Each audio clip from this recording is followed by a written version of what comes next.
Assembly సమావేశాలకు అడ్డుపడుతున్న సభ్యుల్ని suspend చేసైనా చర్చ కొనసాగించాలని టీడీఎల్పీ నిర్ణయించింది.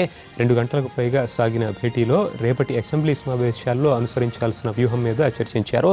తొలి రోజు సమావేశాల్లో ప్రతిపక్షాలు చేసిన ఆందోళన, వైఎస్ఆర్సీపీ సభ్యుల సస్పెన్షన్ మీద ప్రధానంగా చర్చించారు.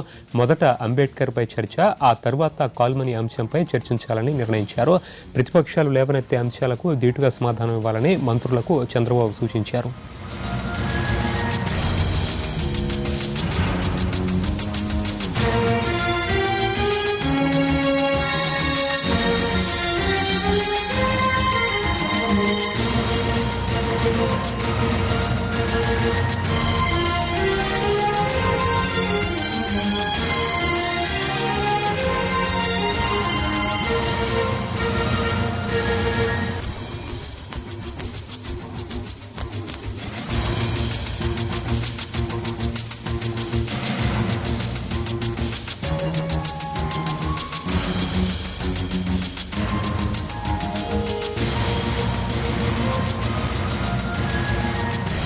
అసెంబ్లీ సమావేశాలకి అడ్డుపడుతున్న సభ్యుల్ని సస్పెండ్ చేసైనా చర్చ జరపాలని టీడీఎల్పీ నిర్ణయించింది.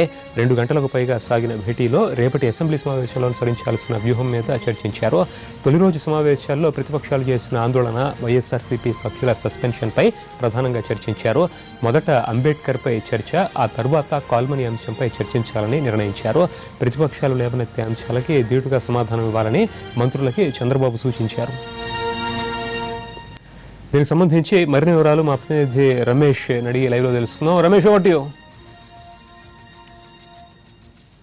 టీడీఎల్పీ సమావేశం కమిటీ హాల్లో జరిగింది. అసెంబ్లీ వ్యూహంపై ఈ టీడీఎల్పీ సమావేశంలో ప్రముఖంగా చర్చించారు. సభ్యుల నుంచి, నేతల నుంచి బాబు అభిప్రాయాలు కూడా తీసుకున్నారు. ఈరోజు సభ జరిగిన తీరు ఎలా ఉందనే దానిపై కూడా ఆయన అభిప్రాయ సేకరణ తెలిపారు. మొదటి రోజు సభలో అనుకున్నంత దూకుడుగా అధికార పక్షం వ్యవహరించలేదు అనే అభిప్రాయం ఎక్కువ మంది నేతల నుంచి వచ్చింది. ఈ నేపథ్యంలో ఎలా ముందుకు వెళ్ళాలి, రేపు సభలో ఏ రకంగా వ్యవహరించాలి, ఏ అంశాలు తెరపైకి తీసుకురావాలి అనే దానిపై సుదీర్ఘమైనటువంటి చర్చ జరిగినట్లుగా మనకు తెలుస్తోంది. ఈరోజు అంబేద్కర్కి సంబంధించినటువంటి ఇష్యూని ఎలా అయితే తెరపైకి తెచ్చారో, రేపు కూడా ముందుగా సభ ప్రారంభ సమయంలో అంబేద్కర్కి సంబంధించినటువంటి అంశంపై చర్చించిన తర్వాతే కాల్ మనీపై ముఖ్యమంత్రి స్టేట్మెంట్ ఇవ్వాలని టీడీఎల్పీ సమావేశంలో నిర్ణయించారు. ఒకవేళ అంబేద్కర్పై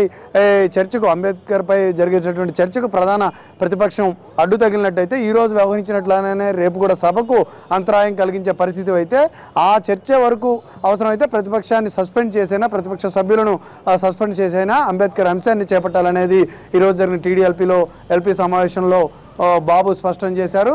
ప్రధాన ప్రతిపక్షం వ్యవహరిస్తున్నటువంటి తీరుపై కూడా ఆయన కొన్ని తీవ్రమైనటువంటి ఘాటైన వ్యాఖ్యలు చేసినట్లుగా మనకు తెలుస్తోంది. క్రిమినల్స్ లాగా ప్రధాన ప్రతిపక్షం వ్యవహరిస్తూ ఉంది. క్రిమినల్స్ ఉన్నటువంటి పార్టీ వాళ్ళు అదే మైండ్ సెట్తో ముందుకు వెళుతున్నారు. గత 30-35 ఏళ్లలో ఎప్పుడూ కూడా ఇటువంటి ప్రతిపక్షాన్ని తాను చూడలేదని ముఖ్యమంత్రి వ్యాఖ్యలు చేసినట్టుగా మనకు తెలుస్తోంది. వీటితో పాటు కాల్మనీ విషయంలో కూడా అధికార పార్టీ సభ్యులు కొంత దూకుడుగా వెళ్లాల్సినటువంటి అవసరం ఉంది. ప్రభుత్వం ఇచ్చినటువంటి భరోసా నేపథ్యంలోనే బాధితులు పెద్ద ఎత్తున పోలీస్ స్టేషన్కి వచ్చి ఫిర్యాదు చేస్తూ ఉన్నారు, తమ గోడు వెళ్ళబోసుకుంటున్నారు. ఈ విషయంలో ప్రభుత్వం ఎక్కడా వెనక్కి తగ్గడం లేదు.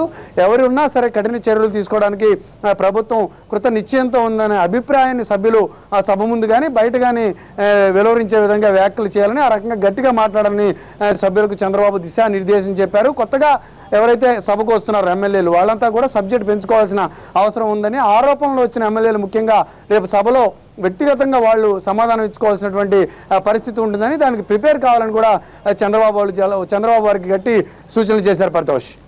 Right, thank you Ramesh.